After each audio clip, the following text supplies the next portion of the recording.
Greater Sandton and beyond.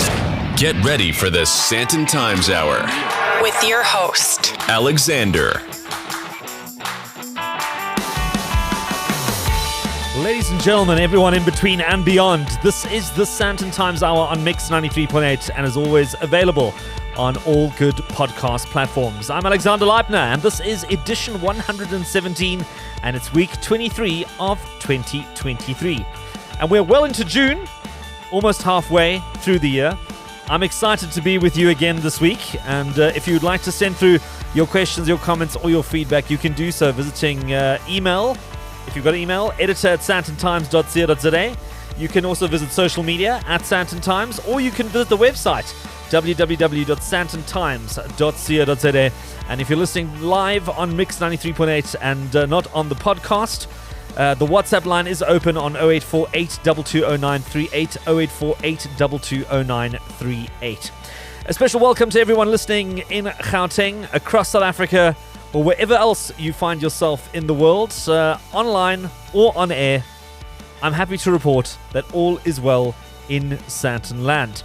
I'm joined once more by my man behind the mixing desk, Vincenzo, who'll be looking after us. And what a week it's been, Vincenzo. When I say all is well in Sandton land, well, let me quickly fill you in on what a week it's been. So, last week I told you about this busy week that we had planned ahead.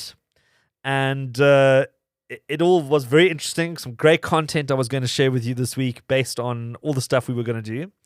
Well, that all came to an abrupt halt when I headed to Sun City and had a very unfortunate accident on a Segway. And to give you a quick rundown, we had a whole itinerary planned. There was quad biking, there was archery, there was seeing some of the new rooms at Sun City, specifically the Palace of the Lost City. There's a whole bunch of new things happening at the resort. So I went out and literally put my body on the line here to get all these stories. And Tuesday morning, head out on a Segway tour. And part of the tour was unfortunately on a gravel road. And let's just put it this way, things got a little bit hairy when the Segway got caught in one of the rocks on the road and decided, well, this is where the trip ends. And I ended up coming off the Segway. The Segway went one way, I went the other way, and managed to severely injure my foot. Luckily, we'd gone through the whole exercise and did the x-rays, did the MRI. Nothing is broken, but it's just severely inflamed, twisted, swollen, the whole lot. And I'm here in a moon boot. I've got some crutches to keep me stable. I wasn't even sure if I was going to be able to do this show this week because I've just been completely immobile. But you know what? For this audience, whatever the setback, we make it happen. We put the show together and we bring it to you every single week for an hour. So hopefully this week things will be back to normal. I've got a great doctor who's looking after me, and he'll make sure that we get back on our feet. But with that, everything else got cancelled for the week, including a very cool launch with Fly Safair and Suzuki. Shame they still sent me a very nice get well note and some of the stuff I missed out on, which was very sweet, and thank you to the teams there. Then also there was an opening of a new bar at the Four Seasons and a few other engagements that we're going to have to catch up on later this month as soon as I can sort of walk again properly and actually drive a car, which is another story. So this week we'll be revisiting some of the great interviews from the archive. So coming up on this week's show, I kick off with a chat to a well-known businessman who placed a fighter jet on the rooftop of a building in Sandton. Why, you ask? Well, stay listening. Then if you felt the economic crunch this year as the rand weakens and the interest rates increase, I chatted to an expert in the field of financial fitness, and I'll be bringing you that interview again because I think it's still so relevant in 2023. And finally, I wrap up a very interesting hour chatting about a billionaire mindset, revisiting another prosperous conversation I had. This and more coming up shortly, but let's get this week's show going with some music, and feel free to get up and dance or tap that foot. Don't mind me, I'll be here where you left me. Show some love. subscribe, share, Leave a review and rating for the SANDTON Times Hour on your favorite podcast app now.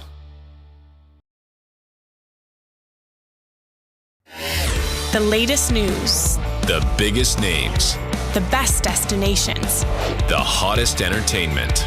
This is the SANTON Times Hour. This is the SANTON Times Hour on Mix 93.8 with Rasputin, a decadent remix of that Boney M classic with Majestic.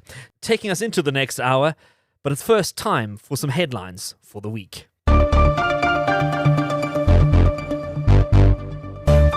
Well, some people were left high and dry this week. IOL reports that a Sandton businessman had to fork out 5 million rand to settle his water and electricity bills following another surprise raid by the city of Joburg officials.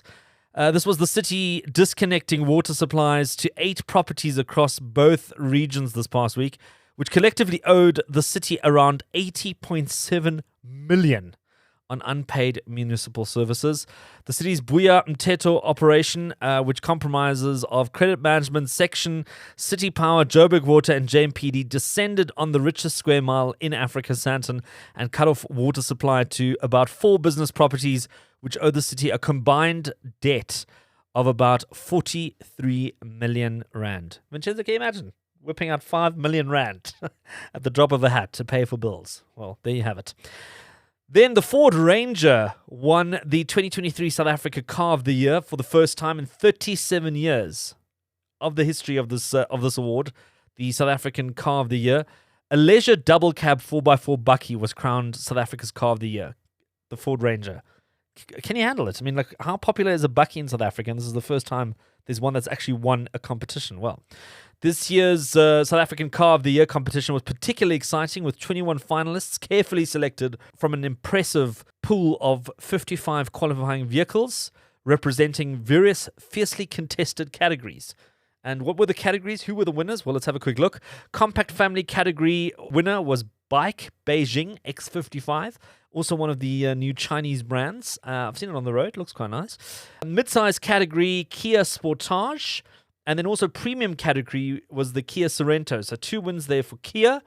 Then adventure SUV category Ford Everest. And then the double cab 4x4 category Ford Ranger. So 2 wins for Ford. And then luxury category Mercedes-Benz S-Class. I think you've driven that one, Vincenzo. I actually haven't. I actually haven't driven many of these. I think the only one I've driven is the Ford Everest. All the other ones are work in progress. Performance category Audi RS3. And then the new energy category was the Volvo XC40 P8 Recharge. So congratulations to all the winners and all the manufacturers on their success. Then there's 100 days to go to the Rugby World Cup in France. This past week they marked that. I know it's not quite a Sandton story, but I know we've got the Springboks going and we're hoping for the very best. So 100 days to go to one of the most watched competition in the sport's history, the France 2023 Rugby World Cup. And the final preparations are underway. It's going to be the 200th birthday celebration for rugby this year as well, and it obviously promises to be a spectacular event. And 3 months to go.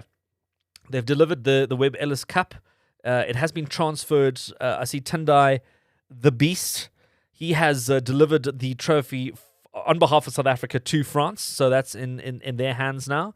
And they had a spectacular light show at the Arc de Triomphe in Paris, and I'm sure there's more coming.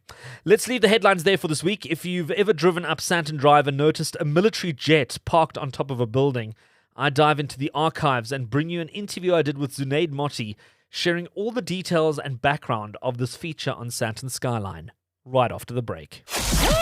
You're listening to the SANTON Times Hour.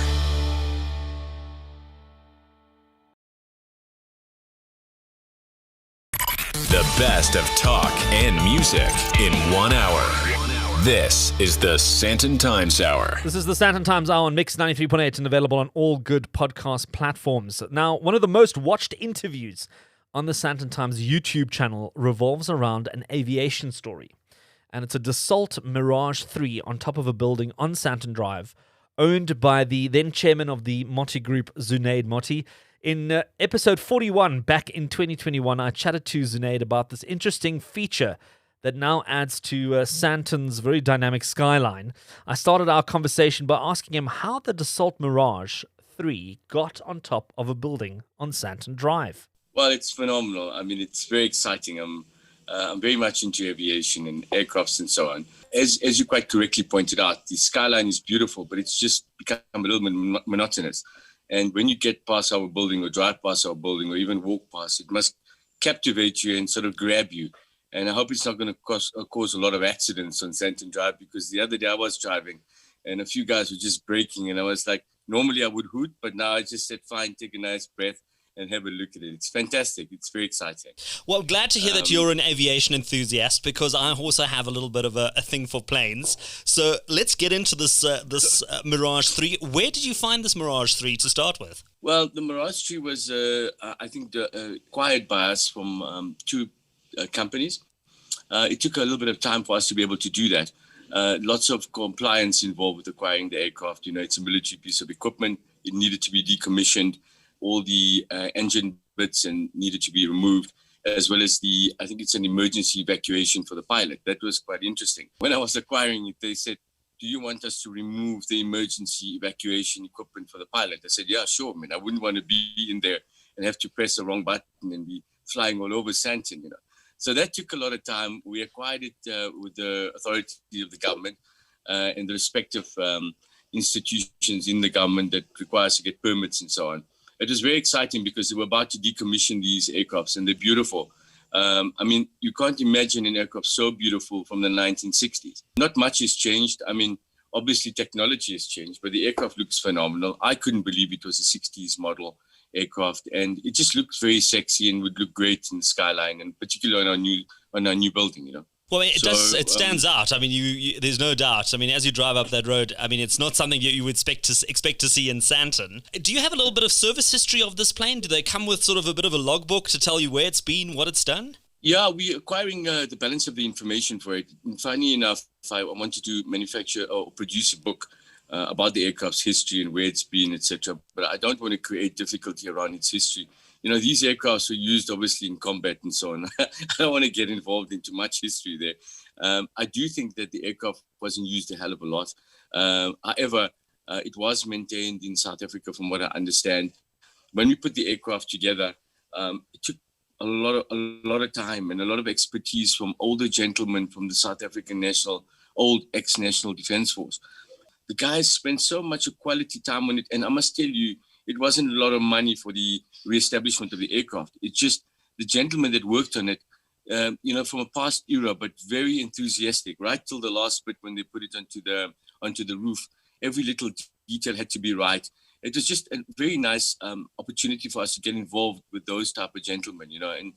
And as soon as it was up, we had so many telephone calls from people who just wanted to have a look at it and come and embrace the situation. I mean, you go to towns like Dubai and all of these very important cities, you see all of these type of initiatives. In South Africa, it's not that expensive to do stuff like this, but it gives us an opportunity to reflect a little bit on the past and have these sexy items in our buildings, you know.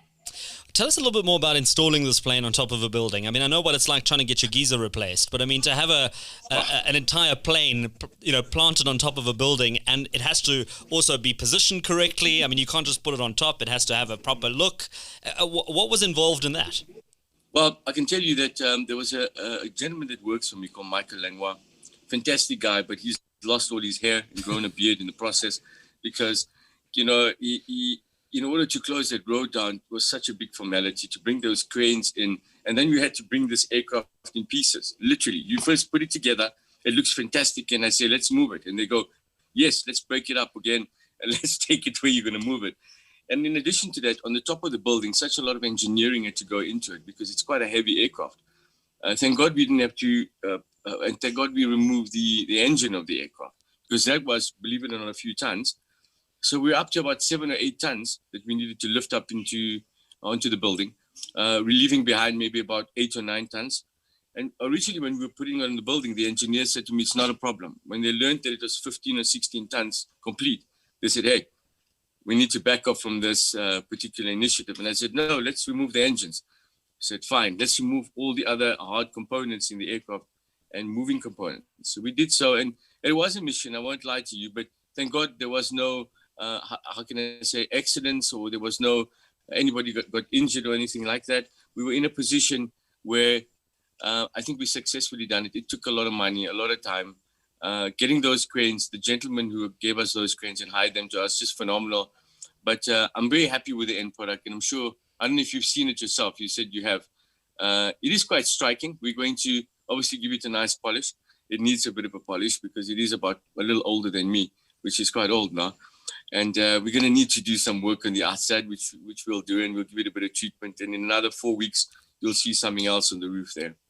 Well, if memory serves me correctly, I know you've got a history in terms of business in the finance space, also in the property space.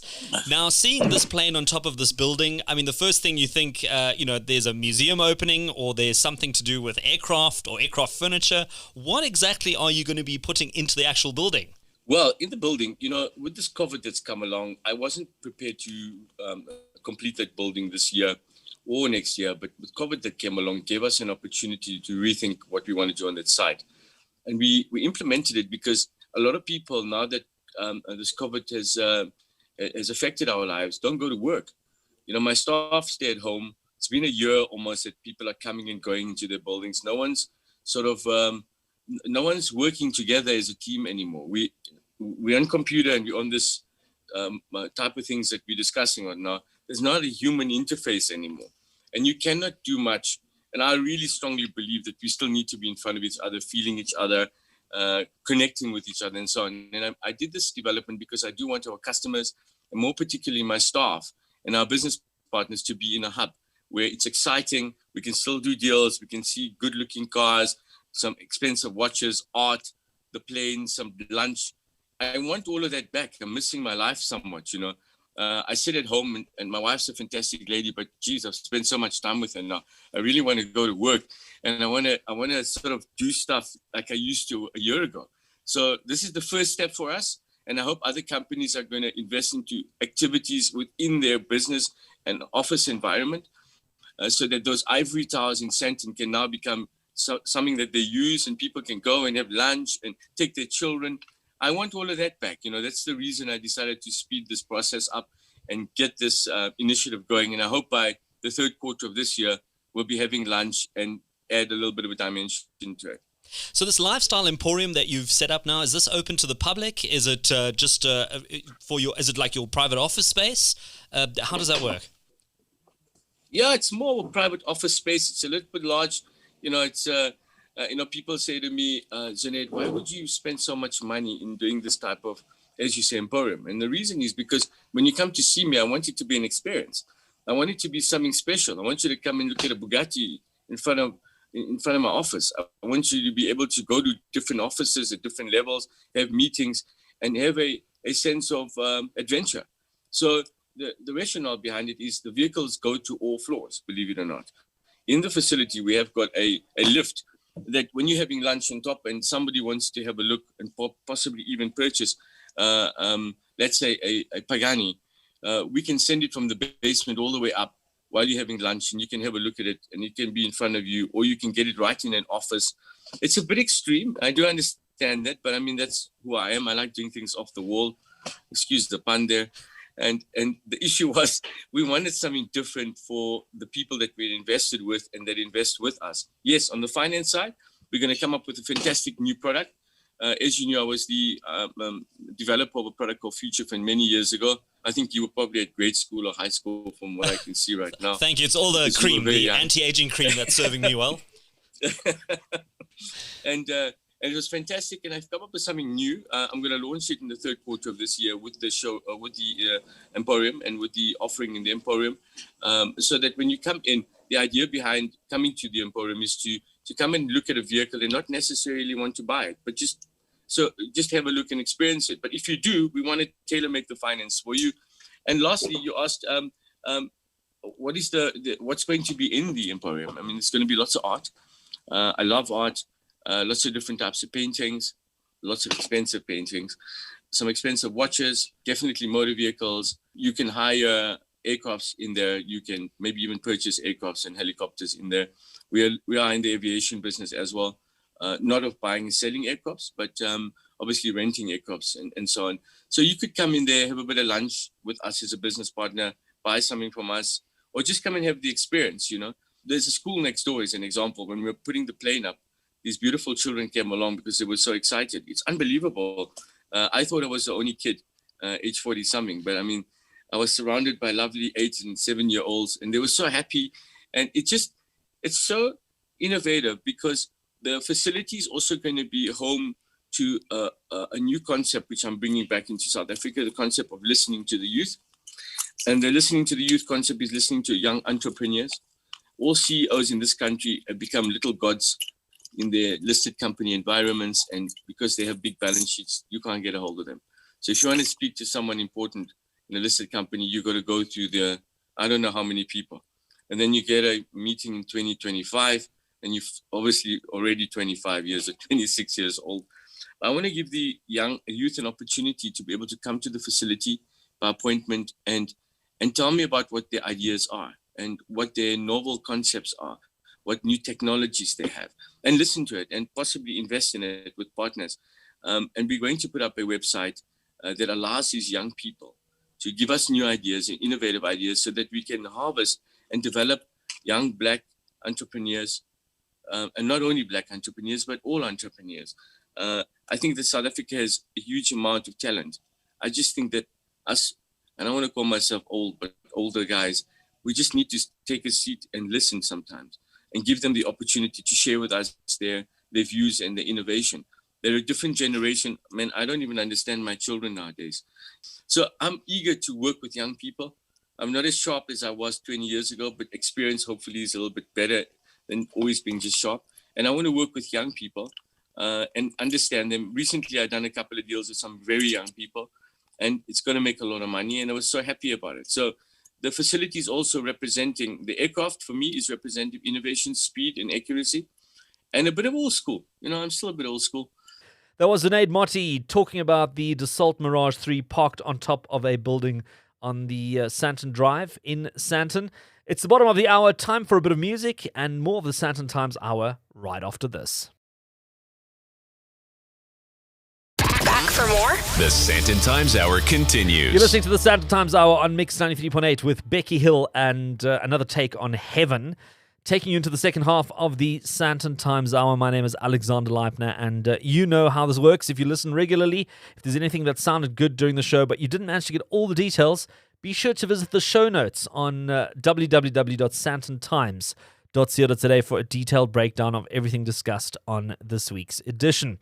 Also, be sure to check out the social media accounts at Sandton Times. Feel free to follow those, and also engage. Send comments and tweets and DMs, voice notes, whatever works for you, and you can also use the hashtag Sandton Times Hour. In episode 57 back in 2021, I spoke to Joe Camino, who's a corporate solutions director at Financial Fitness Training.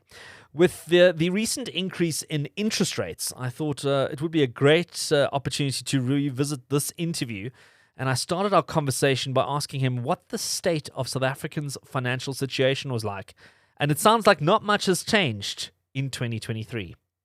Well, being an American that's been living here for 25 years, I will use a local phrase, ish. Yeah, that sums it up. Yeah. Lot of problems out there. A lot of people struggling. That's what's going on. With the COVID, we've got 2 to 3 million newly unemployed people. And some of them have home bonds. Now, if they're married and your spouse gets unemployed, a lot of times we see you've got a home bond, you've got 2 car loans, 2 sets of credit card debts, 2 sets of store accounts. Now you're down to 1 income. Now you're really struggling. They were on edge already. I mean, the average South African was spending, I think it's 75% of their take-home pay on debt. That's already overboard, is really what that is. So this just is a coffin knell. And they're struggling so hard, and my heart goes out to them. And you see it in the news. You see debt counseling, debt restructuring, amnesty. They want to sell you all these programs to teach you how to get out of debt and everything. But with you today, I'm going to teach you guys some things that you can do immediately that you need to do. A lot of places, and I read a lot of newspapers and financials, they tell you a lot of things that are nice to know, things that are good to know. I'm going to teach you things that you need to know. Well, Joe, I'm looking forward to hearing that, but I want us to frame this conversation and maybe just give us a little bit of context as to what financial fitness training does in the market. Okay. We've been in business about 25 years now, and we train corporations and individuals, but mainly corporations, government as well. I mean, we've trained from the Treasury to the Reserve Bank to the Central Bank of Lesotho. We go in and we teach the employees how to become debt-free, how to quit overpaying on insurances and buying poor investments that really cost you money in the long term. And that's the big problem. You know, people think you can just get out of debt by getting out of debt. Well, it's a two-pronged process. The second part of the prong is very important. For example, when you look at life insurance policies and funeral policies and savings policies and retirement annuities, all these things go up at about 10% a year. Well, most people don't really even get a raise. And if you get a raise, you get a 2 or 3, maybe 4% raise. So you got 4% coming in, you got 10% going out. And on a lot of these things, Alexander, you shouldn't be raising your payment every year. A good example is car insurance. Everybody's car insurance premium goes up every year, but the car gets older. So what people do is they call their current insurer and say, hey, it should come down, and they hear this standard, no, spares are more expensive, and if we have to replace your vehicle, have you seen the price of new cars? They're not giving you a new car, they're giving you the price for the old one you have.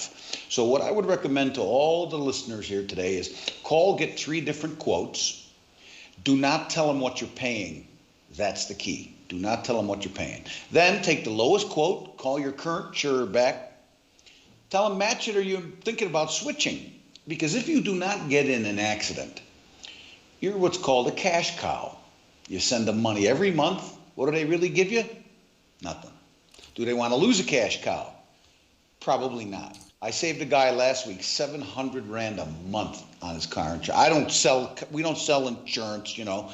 We teach people how to fix everything for themselves. So by fixing where you're sending your money, it helps to alleviate your debt position, because what they do with a lot of people, especially the youngsters, as soon as they come into the marketplace, the insurance brokers, and I always like to use the word brokers, because I always ask people, how many of you are getting ahead financially? And almost nobody raises their hands. I go, but you all got brokers, you know? Yeah. So the kids come into the market, and the first thing they're sold is life insurance and a retirement annuity. And you probably don't need the life cover because you're going to live. If you're married and have children, yes, you need life cover. If you have a home bond, yes, you need life cover. But when you're starting out, you probably don't need it. Then they sell you a retirement annuity so you can save on tax. In essence, what you're doing is you're putting your money away till you're 55, 60, 65.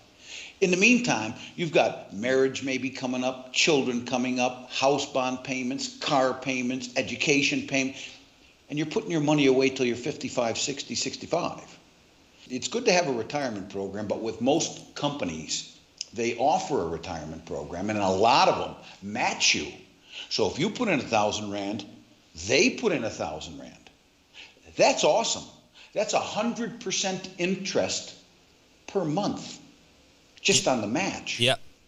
And if you look at these other retirement annuities out there with the big companies, look what's going on with the market for the last 10 years. It's been pretty flat. They're really not making any money. And in the meantime, they're paying huge amounts of interest. You know, I like to use this example here. If you get 1 million Rand home bond, your bond payment's going to be about 8,500 a month.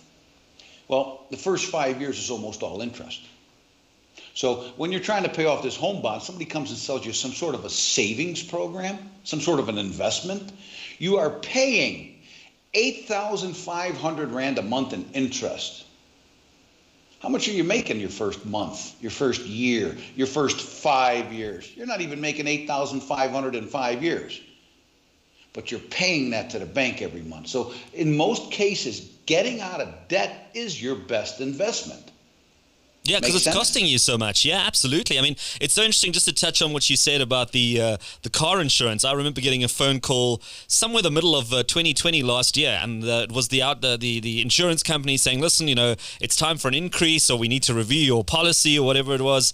And I said to the guy, look, let's be honest here. This car hasn't gone anywhere. The house hasn't gone anywhere. In fact, The car's been locked up for almost 6 months or 8 months. I've been at home the whole time, so you've got the most expensive security guard watching the house. You've had absolutely no risk as an insurance company to any of these assets. In fact, you should be giving me a refund for 2020 because you've basically just been getting my money and there's been absolutely no risk to you. I mean, I understand if the car's moving around or, if I'm away for 6 months and something could happen, yeah, sure. But we've been in lockdown. Like, not even the criminals were allowed to go out and do anything. So, I mean, and you managed to arm wrestle them, but most people are not willing to have that conversation. They just go, yeah, cool, yeah, whatever it is, 6%, 10% increase, and they just go with it. And suddenly this thing is just like a runaway train. Well, you just got to remember that, when you first start out, when you're paying, let's say, 1,000 Rand a month as a youngster for for car insurance, that 10% next year means it's 1,100 a month. But, once you start adding that 10% in as you go along, those increases become significant. Yeah. They become significant. And it's not only on your, like we mentioned, it's not only on your car insurance, it's on your life cover, it's on your funeral cover, it's on your endowment, it's on your retirement, you know what I mean? So it actually destructs what extra spendable money you may have, and you just keep paying all the bills and living on what's left. Yeah.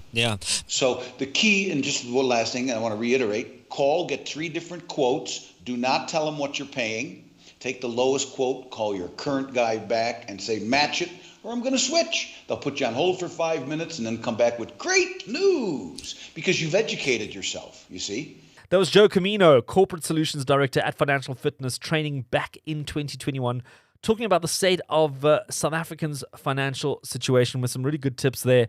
And like I said, not much seems to have changed in the last 2 years. Time for some music, and I'll be right back after this. The best of SANTON and beyond.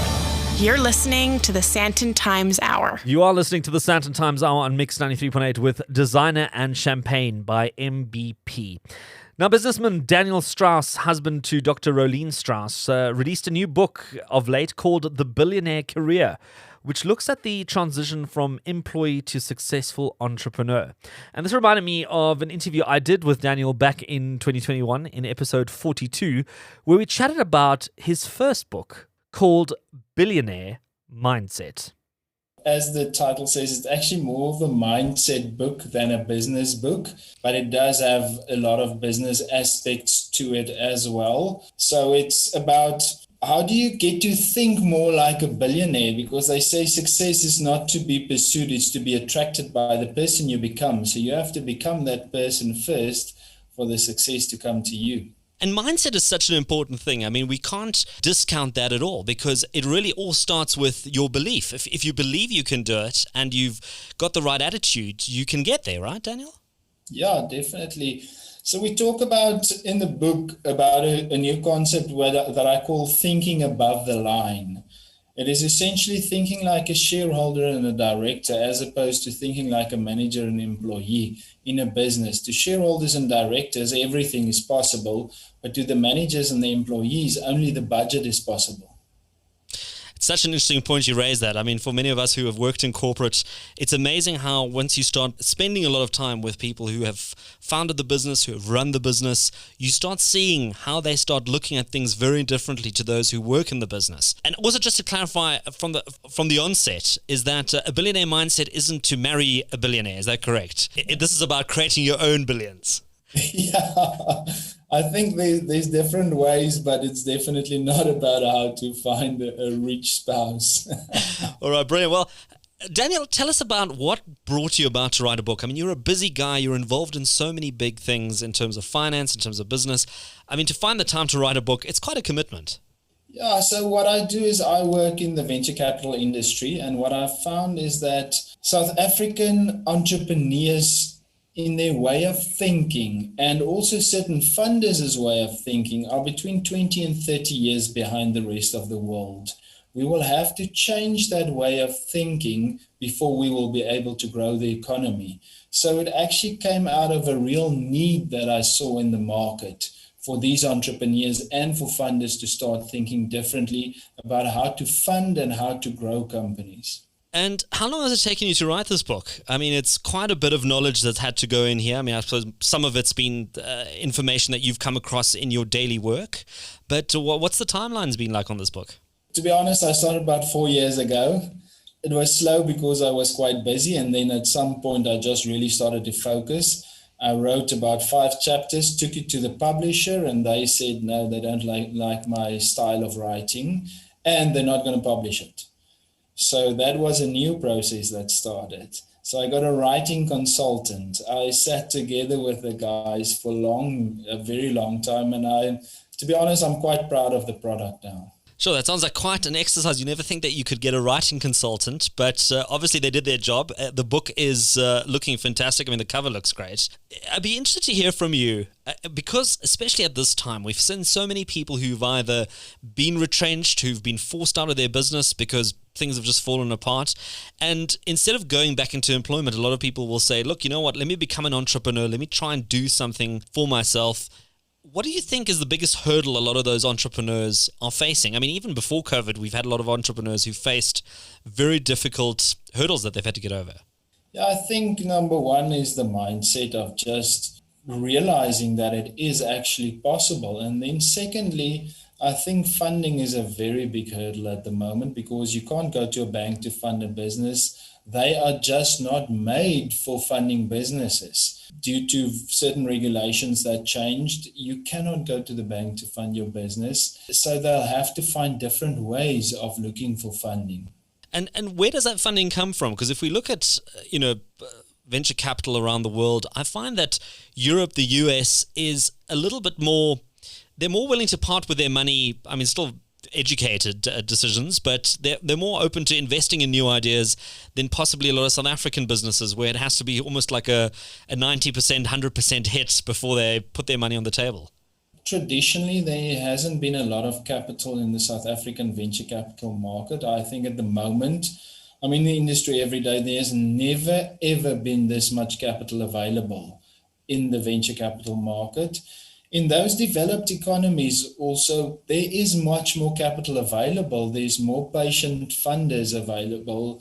So yes, they are more open to taking more risks, but South Africa is certainly getting there. If you look at where the venture capital industry was 10 years ago as to where it is now, it has already grown significantly. Why start with a billionaire mindset? A lot of people might say, listen, I'm just trying to make my first million, my first few 100,000. Why settle for a billionaire? So I had a Chinese mentor who taught me everything I know about venture capital. And he always said, how do you become a billionaire? Create a lot of millionaires.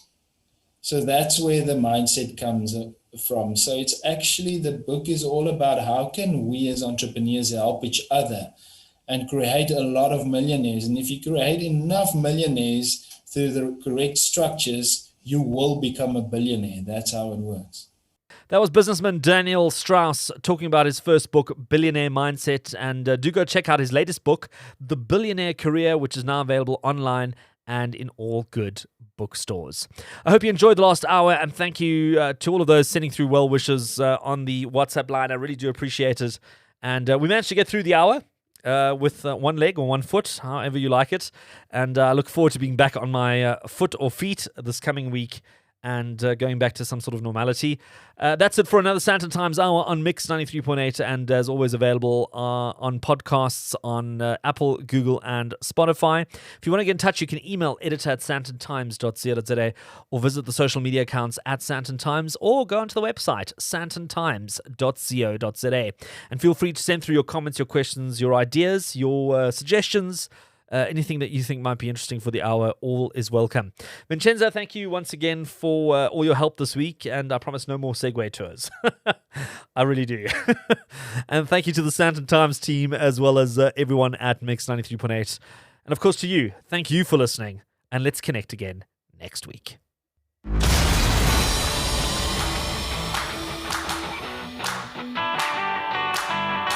That's it for this week. Thanks for listening to the SANDTON Times Hour. And if you enjoyed it, be sure to share it.